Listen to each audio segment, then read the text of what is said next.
Hey everybody, Ranroth here. It's Football League 2 action for Newport County. We're hosting Tranmere Rovers, a team that we have already played. We took them out of the Johnson's Paint Trophy. Let me go through the notes really quick. Where were they? Tranmere, Capital One Cup, second round. We beat them 2-0 at home. Playing at home. I've got a good feeling about this game. So, let's do some news.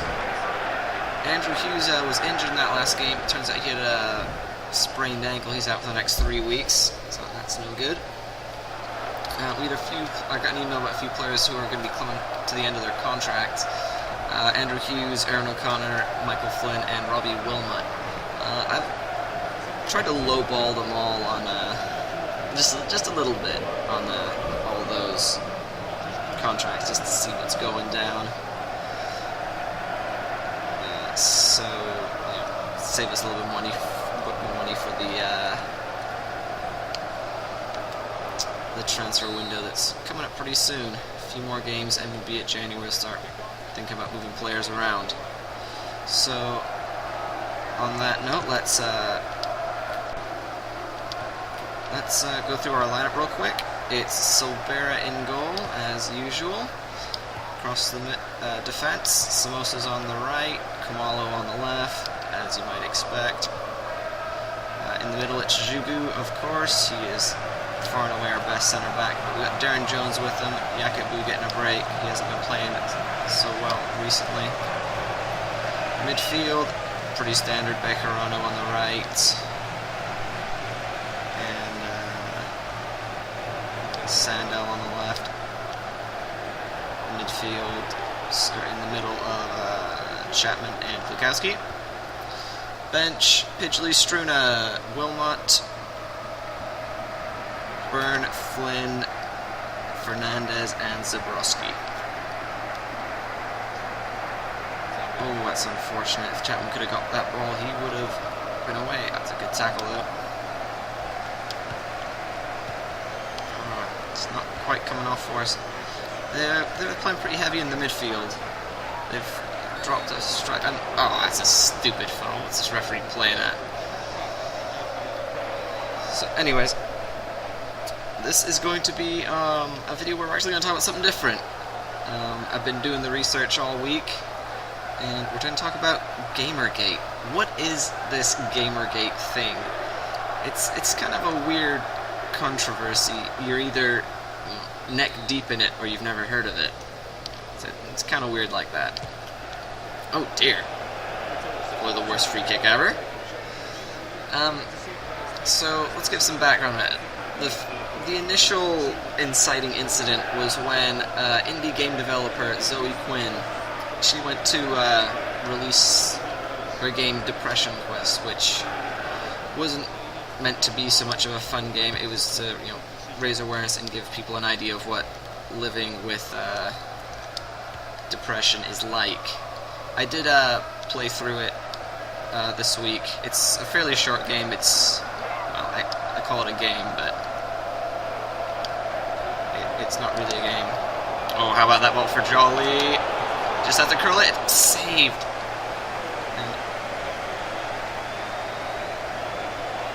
Go on, have a good dig Bejarano over the bar.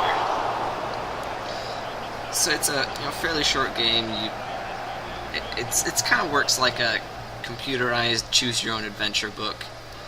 You just get to pick options for a story of a guy with depression, and your options change how it goes. It just gives you an idea. It's really the main focus of it is to. Does that fall for me? It is delightful. The main focus is just to raise awareness and let people without depression know how horrible it really can be. And I did get an idea of that. It doesn't sound like any fun. That's the name. But anyway, that's what the game was. Is irrelevant. Well, it's a little bit relevant to the story. Shortly after the game came out, an ex-boyfriend of hers wrote a blog post that in my opinion, he may have been drunk or something at the time. Anyways, it accused her of having a romantic relationship with a guy in games journalism, and then when that came out, a bunch of internet people, will call them, the internet is a festering ground for a lot. They seem to think that she was using it to get better reviews for her game. It turns out that it was entirely false, but a lot of people got on the bandwagon and said, we're not going to tolerate, people unfairly changing the reviews for their games. Another terrible shot. People didn't want their games to be reviewed unfairly. And for people who thought that this Depression Quest game got good reviews, I sort of agree with them. As I said before, it's not really a game, it's a choose-your-own-adventure book. And what's going on? Why is it mine? Better be mine. So yeah, I sort of understand that angle.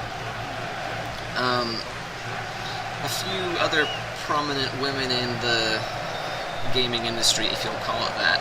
Brianna Wu is another indie games developer. They stood up for Zoe Quinn and said, no, this isn't right.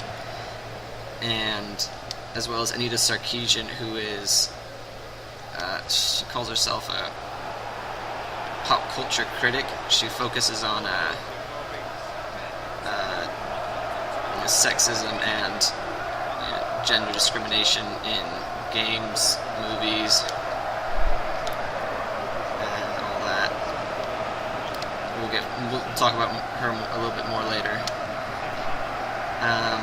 Anyways, those three women, because of their stance, Quinn, Wu, and Sarkeesian, they all started receiving lots of harassment. They were doxxed, which is a term that I had to look up. It means having your personal information leaked on the internet. Although it's hardly leaked, it was intentionally put up there. So they started receiving death threats and all sorts of harassment in the mail. I think all of them ended up leaving their houses and staying with friends to avoid the harassment, and a lot of those friends also received harassment. Anyone that stood by any of these people, any of these women, will say, received a lot of negative treatment. So the people who are pro Gamergate, those are the guys that are they still say that neutral media is their main goal, but on that note, the people who are against the Gamergate movement are saying that it's all about misogyny and being horrible to women, and that they're just trying to keep the gamer stereotype as dudes who play the hardcore stuff, Call of Duty, Halo, whatever else have you, the serious games that take hours and hours to play. I would say FIFA, but it's more of a sports thing. It's not going to be considered in the hardcore gaming arena, I don't think. I'm sure they'll accept it more so than Depression Quest. And that foul was going to go for me? Wow. Sure, they're going to call it against me. That was insane. Anyways, where are we getting to? So you got this misogyny versus neutral media thing that no one's quite sure what Gamergate movement is going for. And we're at halftime already. This is going quickly. So, lots of women getting harassed and stuff, but it's not just women that are speaking out against these Gamergate guys. And girls, I'm sure there's both on both sides. But the main stance for pro Gamergate is that they want neutral media and they want to keep the gamer stereotype, I suppose, more pure. Whereas, and they're not so keen on these other games like like Depression Quest that either try to focus on social issues or try to broaden the gaming audience. They don't want games that are focused towards young girls or really old guys or certain demographics. They just want more of the same, which you can't entirely disagree with that because there've been a lot of great games over the years. And if you get more great games, that's great. There's the argument that video games are an art form rather than just a product. Ooh, that's a late tackle, and we'll have it. He's going over to throw a card. Lovely.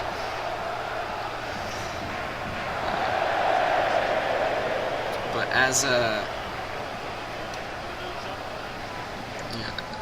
as time has been going on, there are a lot of people like to plot the fact, or the statistic, it may or may not be true, that there actually are more women gamers than men. I tend to think this is a fluff stat, mostly because that includes all kinds of games, from the hardcore, Elder Scrolls, Call of Duty stuff, which is predominantly male, but it also includes your Facebook Farmville moms. So there's that.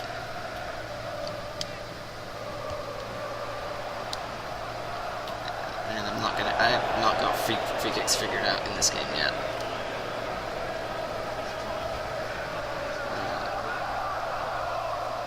So let's see, what was I just saying? Yeah, game demographics. They're changing, but it's because new games are coming out that appeal to different demographics. Which is all fine and dandy, I suppose, as long as no one's being mean about it. But now that they are, something's got to give. I really didn't put too much stake in this. I didn't look too much into it until I saw that one of my favorite internet celebrity personalities was treated unfairly, and that was Felicia Day. She's incredible, she's funny, she's very talented, etc., etc. But she got the whole dox harassment, death threat treatment. She didn't even come out as a pro Gamergate or anti. She didn't really come out either way.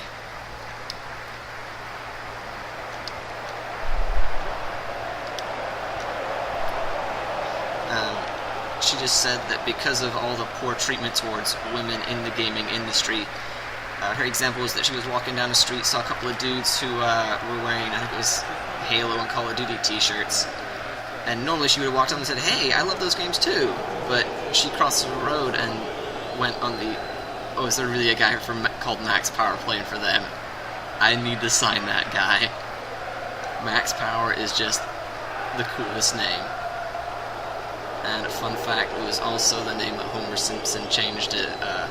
He did a legal name change in one episode.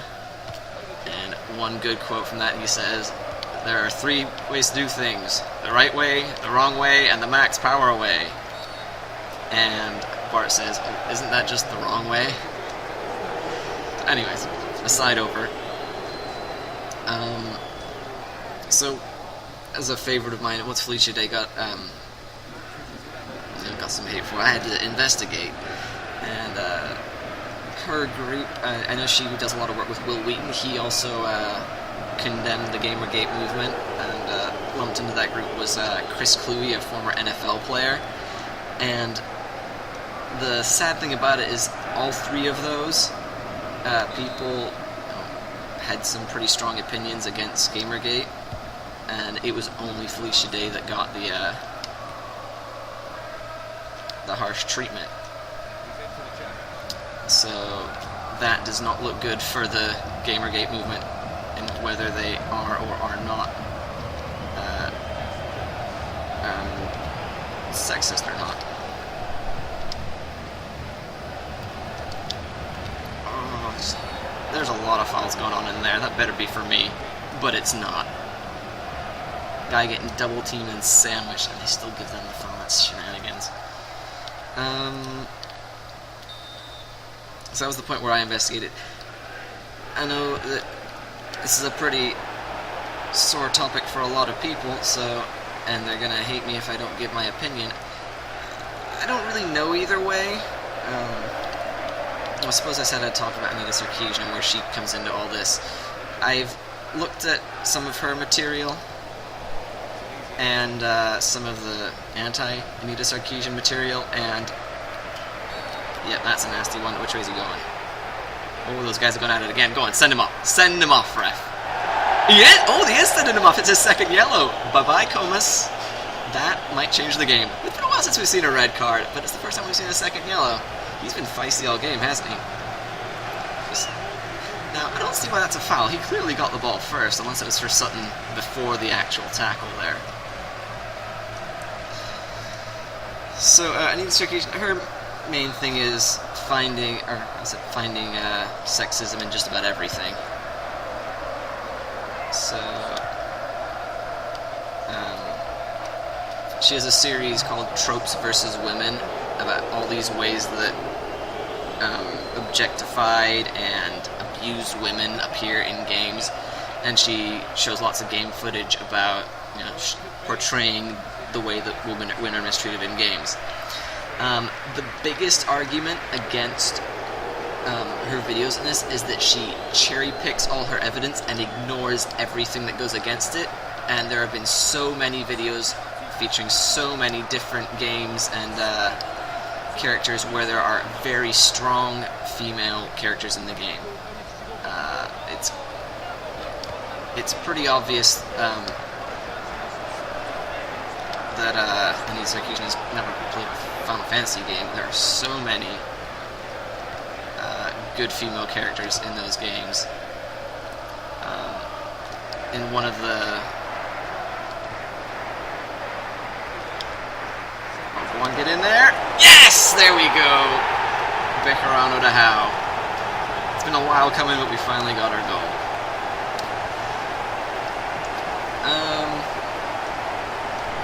So, with all that about Anita Sarkeesian, I do tend to disagree with her, and that's a good segue into my opinion on this whole thing. Media neutrality, good idea. So that's +1 for the Gamergate. Misogyny and abuse of women and all that, I am not for that. That's just bad. So, point against Gamergate. But the dagger in the coffin for me for which side I would pick is that it doesn't matter what Zoe Quinn did, even though the accusations were... Let's do some subs while I'm talking about this. Even though the accusations of her having an unfair relationship with someone in the media,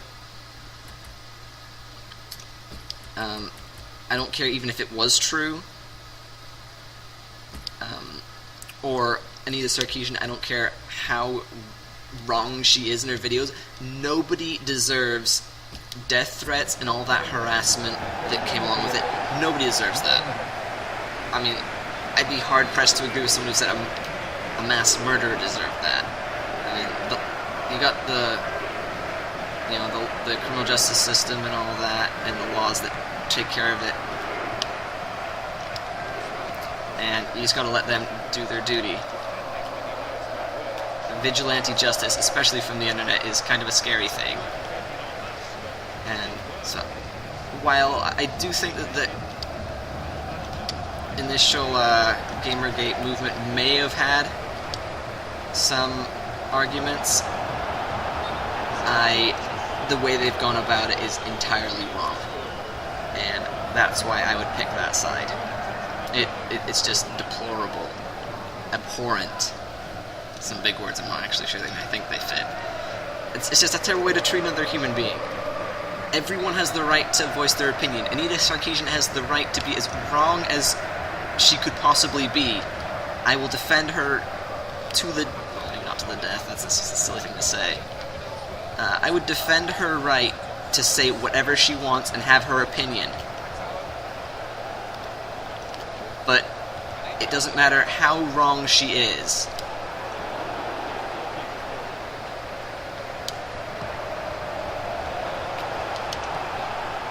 Ooh, that's a good ball for Howe. It's not going to get there, too far. Don't care how wrong she is. I don't care what Zoe Quinn did to get, extra publicity for her game. Nothing deserves the kind of treatment that they've received.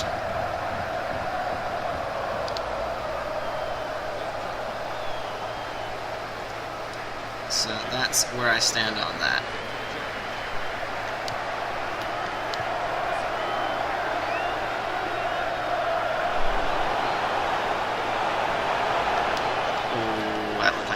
Back.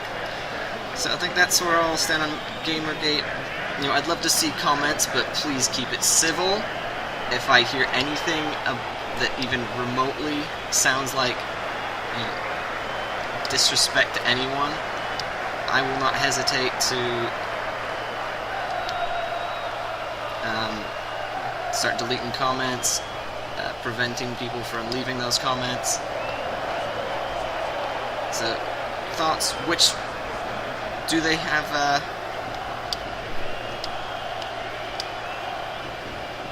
does either side win over the other? What do you all think? That's our topic for today. And how about a win? 3 points? 3 points for Gamergate? Maybe not.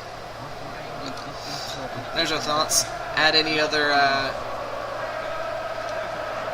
if you've got any more information, some good sources and information on how all this Gamergate thing pans out, leave them. I'll take a look at it. I love educating myself on important stuff. Ooh, good game. Thanks for watching. Comments, of course. Like and subscribe. I'd love some of that action too. And we will see you in our next match. It's all league from here on out this season. Bye-bye.